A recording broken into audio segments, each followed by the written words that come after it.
and welcome back to my channel. If you're watching on YouTube, welcome back, or if you're listening on the Unleashed podcast, I'm so happy to be back in your ears.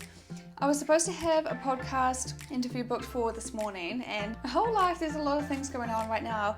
Currently going through a breakup, having to move house in 2 days. Nothing is packed yet, and usually I work from home during the week for myself doing my nutrition business, but I picked up a couple of extra casual promo jobs, so I've actually been out working during the days lately as well. But I thought I'd book in a last minute interview because I've been trying to do 2 a month, and then there was a muck up with the time zone. So I did my hair and makeup all pretty, and then I came into my office and we decided to reschedule, and then I was like, oh well, I better do another YouTube or podcast now since it's my last weekend in my office with the pretty setup and the nice lights and the nice background and this whole thing going on. So I'm like, oh my God, I've got to do one now to make the most of it. And I had a call with my confidence coach the other day, and she's like, with what you're going through, you don't need to be putting on a front and keep continuing to show up like normal. It's actually healthy to just take a step back. And I've been listening to lots of podcasts recently talking about just stopping the noise as well, because we consume so much. We're consuming social media all the time. I'm always listening to podcasts or music when I'm cleaning and stuff. So I sat down this morning, still had to work today, really needed my energy. And I was like, why? Why do I need to film? For what? So I went and sat next to my dog on the couch and then just sat in silence, ate my little avocado bagel for breakfast, and just took in the moment of my last weekend being in my home. Yeah, there's a lot going through my mind right now, but I want to share more about it when I come out of it on the other side. I'm obviously heartbroken. I'm nervous about starting again. I've done some calculations, and I reckon it's probably the 40th house I've moved into since I left home when I was 16, and I'm 27 now. And I also realized I've been kicked out. Well, this isn't necessarily kicking out, but I have to move out. I've been kicked out 6 times. When I left home with my ex and his family 4 times, and this other girl in Rockhampton, kicked out at 9 p.m. at night, now kicked out of my dream house again. And my whole energy has been put into finding houses, and I've got the dog, and I am an entrepreneur, so my income, I don't have pay slips. I'm over here in Australia by myself, all my family's in another country. And yeah, there's so much more I want to share, but part of me was like, oh no, I'm back to square one again. And then I realized it's not square one, because I've never had this much of a support circle, and I've had people reaching out from everywhere, people that barely know me, my friends. I've never actually had people I can lean on like this from so many different areas. And that just made me feel so supported and wholesome and loved, and just know that even if your family isn't here, or you're somewhere else on your own, there's people in the world that still care about you. You just have to make those connections. So I'm feeling very grateful at the moment. Obviously it's scary having to start the new life. I was like, well, I don't even know who I am anymore, because since I met him, my life has changed drastically. My personality, my interests, I don't even know who I am. So half the time I cry because of that. I don't know what it's going to look like, the uncertainty. And then I kind of clicked today, well, isn't that also an incredible opportunity, because I can get to know myself again, the new version of me. And all my energy can go into the things that I want to put them on. All my thoughts will be my own. I don't have to stress about what I'm focusing on each day. Sorry, I'll get into the video in a second. I always do this. I was just giving a bit of a life update. But I want to see if we can be a bit of a testament to see that you can end things on good terms.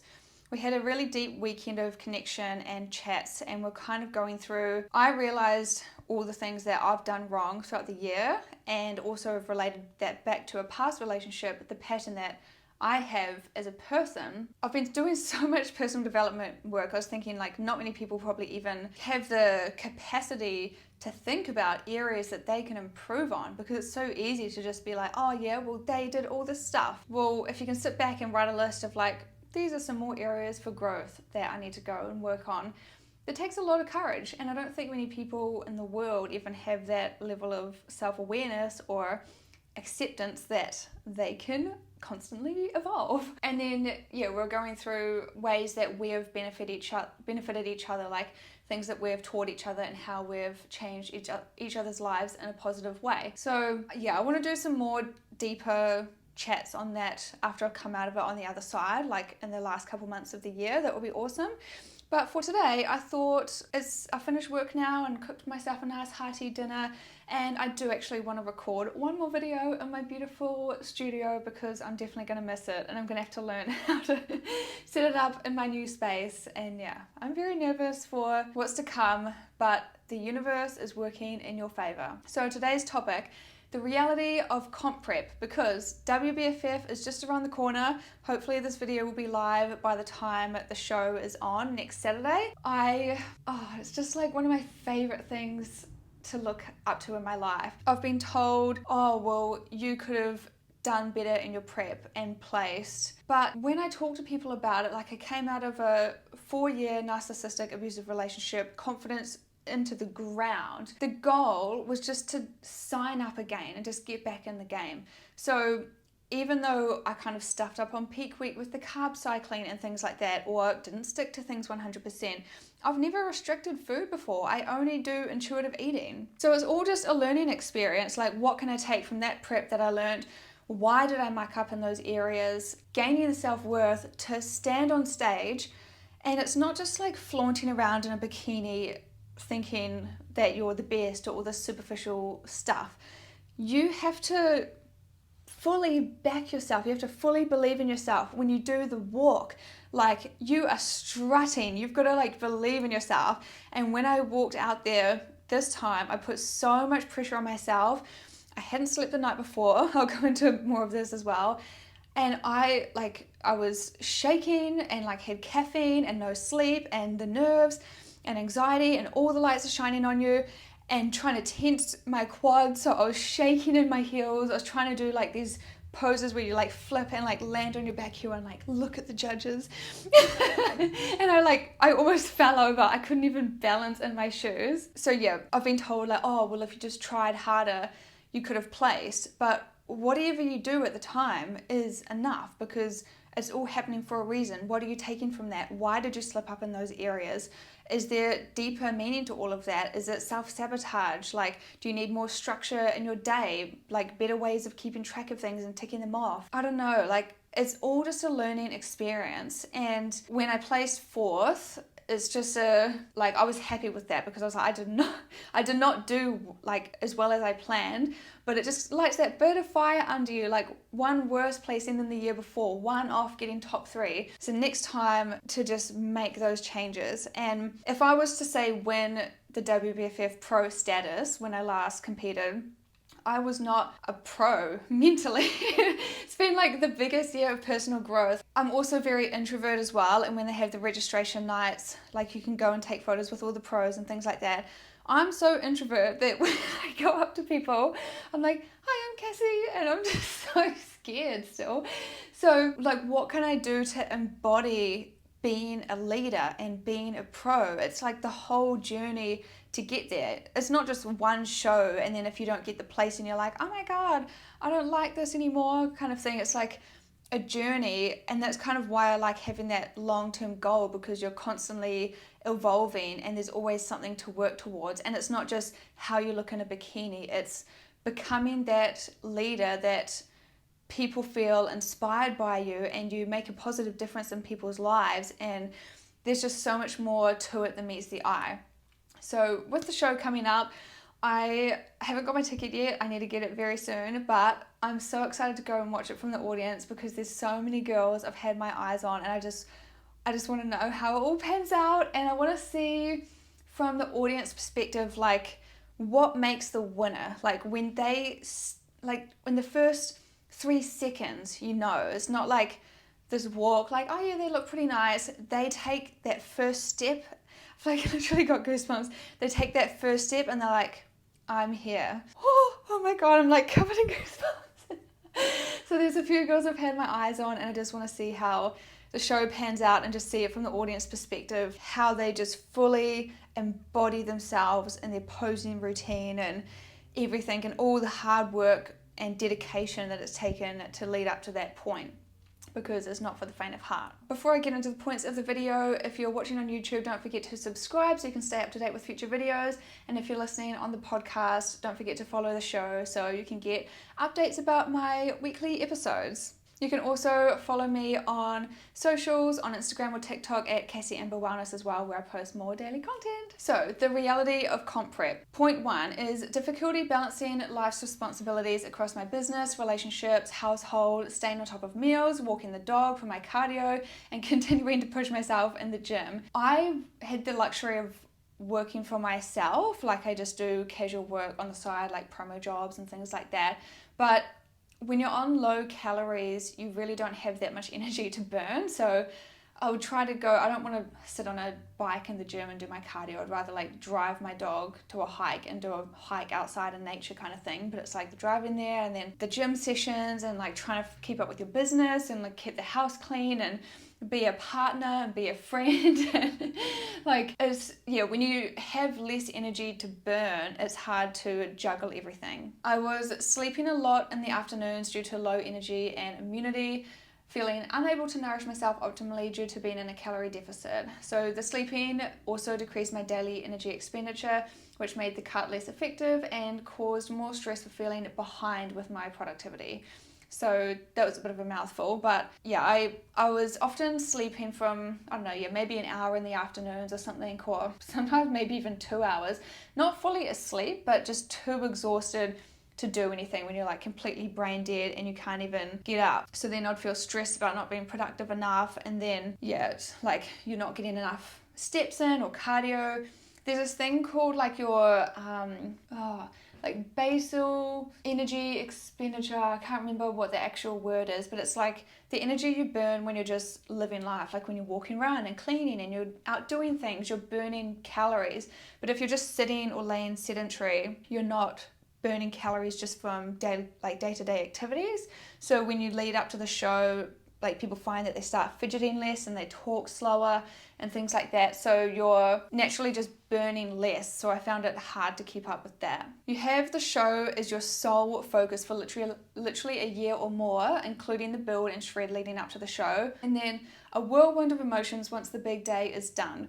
So I just set new goals around training and things to focus on in my business and life to stay motivated instead of feeling lost.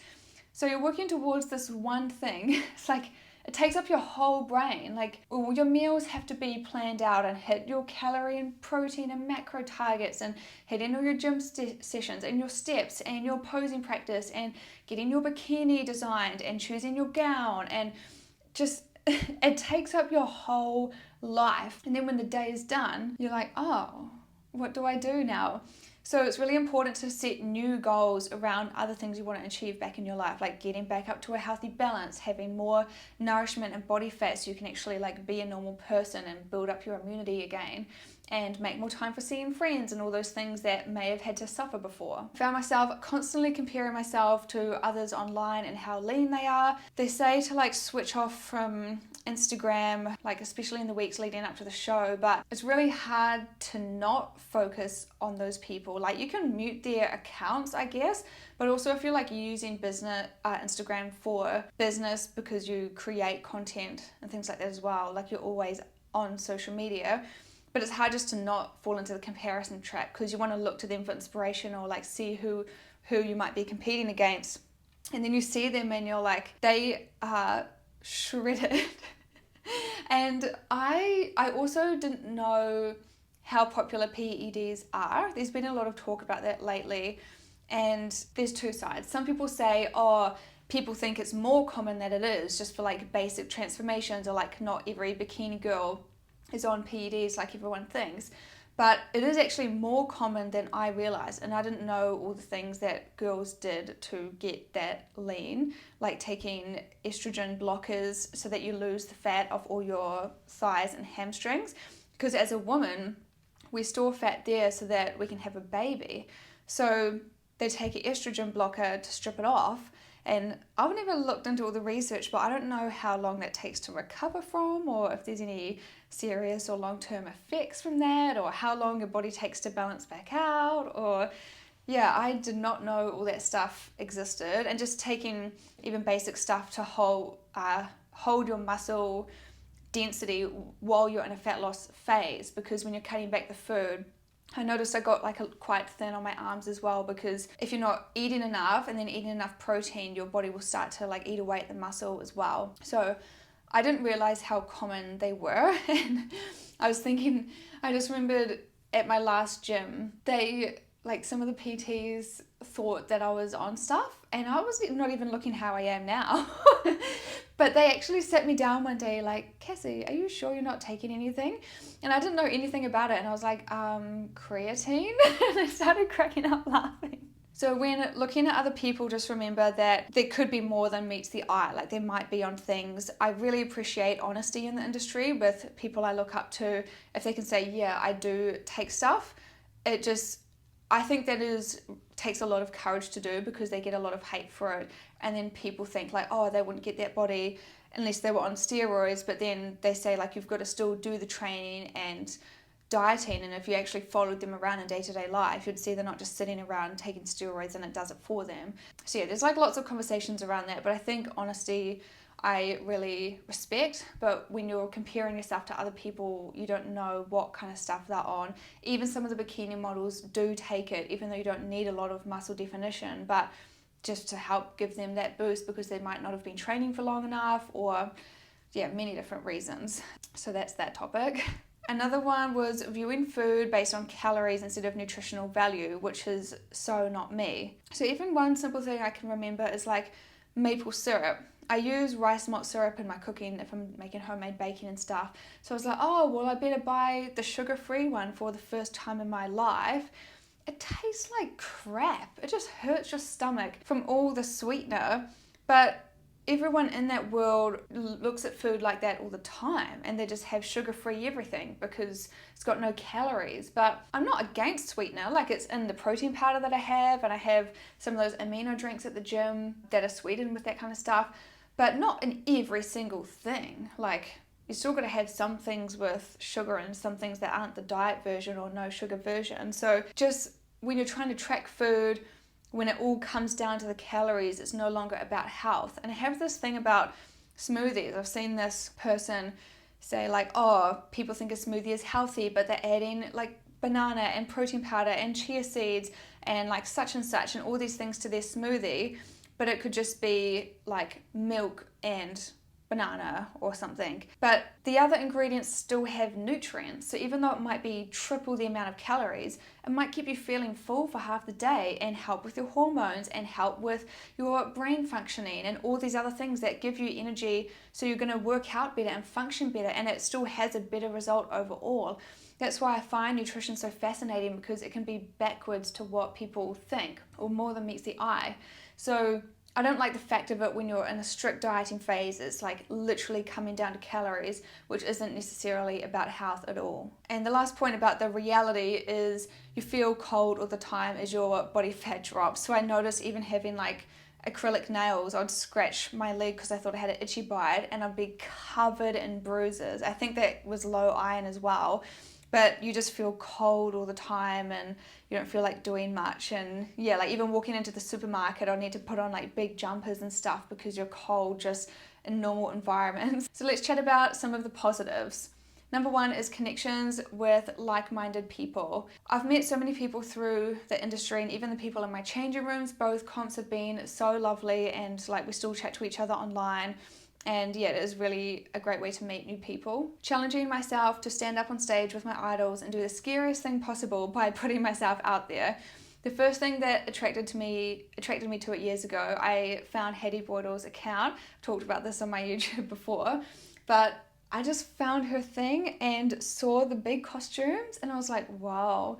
Imagine what it would be like to do that one day. I have this problem, I always put people on a pedestal. That's one of the things I need to work on. But I always view people higher than me, like, wow, look at them. Like, if I see one of my idols in the supermarket, I swear I would faint. But my friend always says like they're just normal people as well. Like, they just want to be talked to and treated like normal people. They're just the same as you. It's like the future you. So to put myself on stage with the people that I hold in such a high regard, is a positive thing for my self-worth because I'm just like getting up there to do it. Another positive was I managed to increase my protein by around 30 grams a day despite a 400 to 600 calorie deficit by being more intentional with meals and making swaps. So it was just a big learning experience for me. I was just having like protein mousse for dessert all the time and just being intentional. So like if I'm having soup, instead of just having pumpkin soup with bread, cook up some mock chicken and put it on top of the soup, because otherwise you're just having white carbs and veggies, and that's what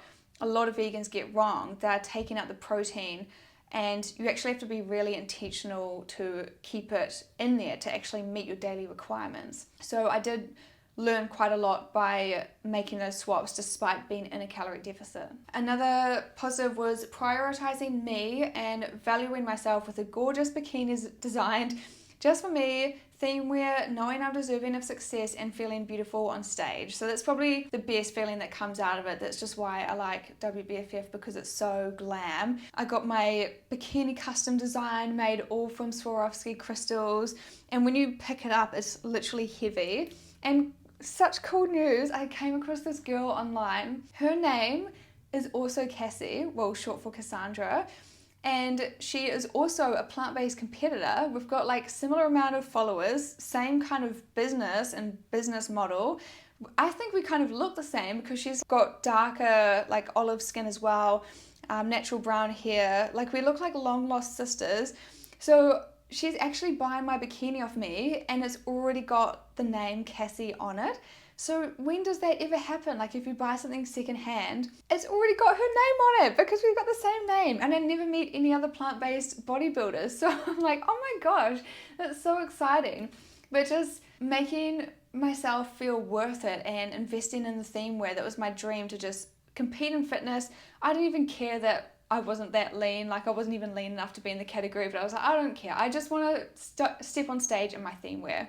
So tick that off the bucket list. And the other positive is having a long-term goal to stay motivated at the gym and look at what areas of my physique I want to bring up. I really am enjoying that for this stage of life. I'm going to sign up with my next comp prep coach soon, probably in the new year to be honest. But when you look at the mirror, don't look at things and tear yourself apart. Don't think like, oh my God, I hate this about myself, or this isn't good enough, blah, blah, blah. Just switch the wording so you're like, oh, this area really needs to be brought up. So for me, it's my glutes. I really need to focus on glute activation and how I'm actually executing the exercises and actually making it to leg days and not just being like, oh, I'll just do chest and shoulders because it's my favorite and it's easier.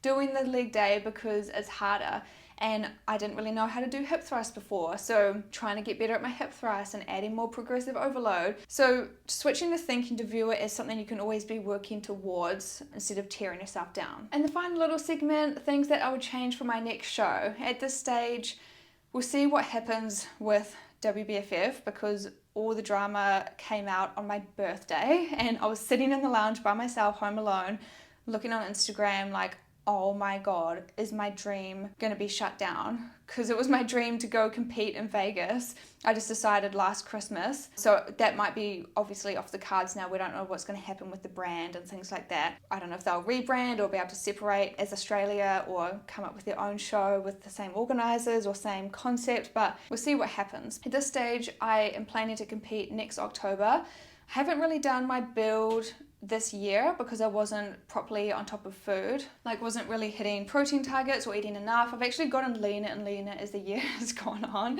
like leaner than show day, and all my inflammation is lowered and like I'm looking better now than when I competed. But I was listening to this podcast from this girl, Shawnee Sheen, I think you say it, and she was saying, you're not off track. Whatever you're going through is still on track because it's meant to happen. And that is so true. Like, no, I didn't do my build this year, but I've done like 5 years of personal development in 1 year. It's been my deepest year of mental growth and developing self-awareness and all the inner work that I've done. And I've gained so much from that. Like my brain is 5 times another person. Like every few months, I'm a new person again. So I've really gained a lot in that area. So instead of competing in April, where I'd have to be cutting like honestly very soon and I'd still probably look the same, I'll go into a proper build early next year and then aim for the October show. So I need to have more guidance around carb cycling for peak week because that's where I stuffed up. I was trying to cut carbs and then I couldn't sleep because carbs help you sleep. So then I'd be up at midnight eating bread on peak week.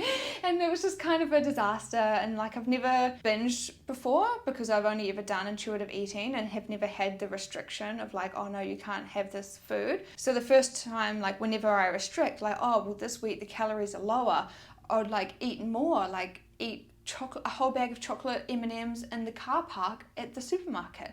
And I've never done that before. So just having more guidance around like working with the rules and stuff like that so that I can avoid those sabotaging behaviors. And yeah, just figuring out what to do with like, I didn't do like a water load. I don't know anything about that stuff. So just more guidance around the specifics of peak week so I can actually show up to show day on my best. I was also day 3 of my period, so that didn't help either. Actually sleep the night before. I was literally up till midnight perfecting my posing routine for my theme wear because I didn't know what to do. And then I was so tired I couldn't even think like, oh, what do I need to pack, because we can't wear jandals to the tan because it doesn't look professional, but I don't own sandals, but then I can't wear socks and shoes because it's going to take off the tan, and just like things like that. And like you're not meant to wear a baggy t-shirt because you need to look the part, but then I don't want to wear a dress at like 4 a.m. in the morning. Like I was just sitting there so brain dead, deprived of food, exhausted, and couldn't even make decisions to pack the bag of like what I needed. Everything was left a lot to last minute. And then I was in bed and I sleep through my alarm every day. And I was thinking like, what if I sleep through my alarm and miss the show? Because I had to leave at about 3:30 a.m. to go into the city to get my tan, hair, makeup and everything, and the show starts in the morning. So if you miss your tan and makeup, like you miss out. And I was thinking, imagine all that money this whole time being in a cut. Imagine if you just sleep through your alarm and like can't go. So I just couldn't sleep. I'd just be in bed like, okay, you've got to be up in 2.5 hours. And I didn't even get 1 minute. So that's half the reason I was so shaky and jittery and just overly anxious and exhausted at the midday break and just trying to hold it together. Probably overly emotional. So actually sleep the night before somehow. Another thing I'll change for my next show is I don't have a lot of front on shape with my hips. I'm very up and down with my torso, like my shape is to the side. So I'd probably change my bikini design a little bit just to accentuate my body a little bit more to make it look curvier in the right areas. So just working on making the design work for my individual body. Another point is stress less and stop putting pressure on myself to place. This absolutely made me freeze on stage. I was so terrified and could barely balance on my heels while trying to pose. Just own who I am and strut my stuff because cortisol causes inflammation and water retention as well as food cravings.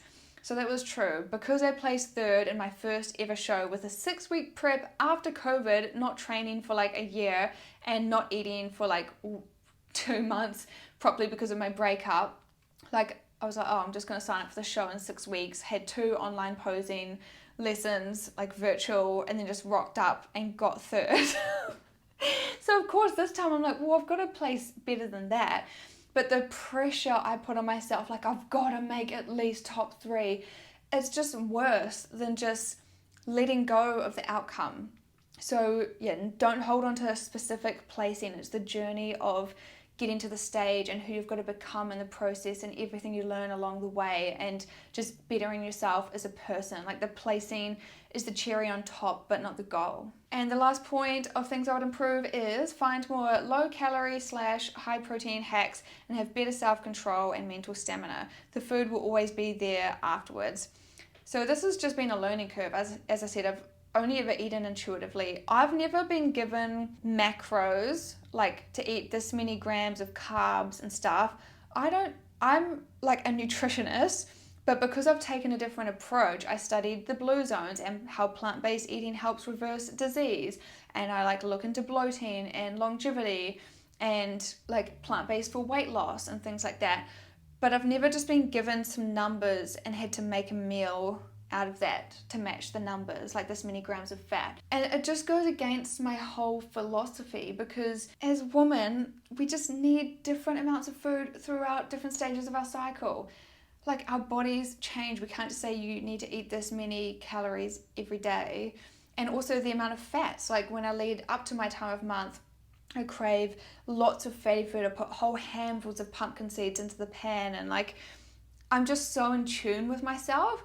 So I'm gonna have to try find the balance next time. Like, you can't fully cut intuitively because of course your body tells you to eat, but I need to be a bit more controlled than I was last time. So it's about, finding the middle ground where you're not completely damaging your health, but you're still getting to the goal physically. Also, before you go, I've decided to hold one more round of Beat the Bloat, which is my 7-day course to teach you all the reasons that you could be suffering from bloating and digestive issues.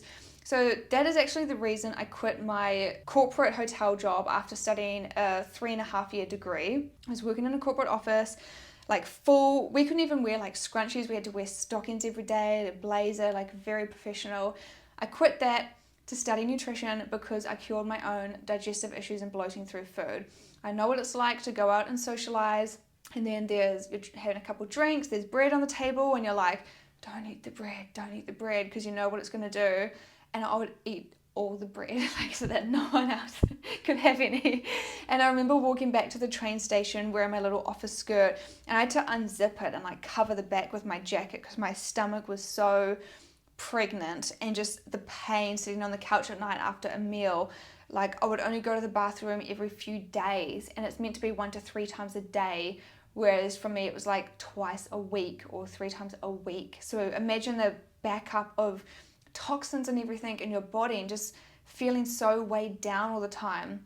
So I would go to hospital and they're like, oh yeah, it's your bowel. Did they ever ask me if I'm sensitive to gluten or dairy, or suggest low FODMAP diet, or refer me onto a nutritionist or dietitian, or do anything about it, or even suggest like a stomach massage, or like a peppermint or licorice tea, or ginger, or like, there's so many things. So I've compiled everything that I've learned into a really easy to digest 7-day course, and I've decided to run it one more time before the year ends, as we're going into the holiday season. So a lot of you will be surrounded in all these treat foods at gatherings and things like that, and may not know how to navigate it, or what to do if you do eat something and it does end up disrupting you and causing a lot of pain.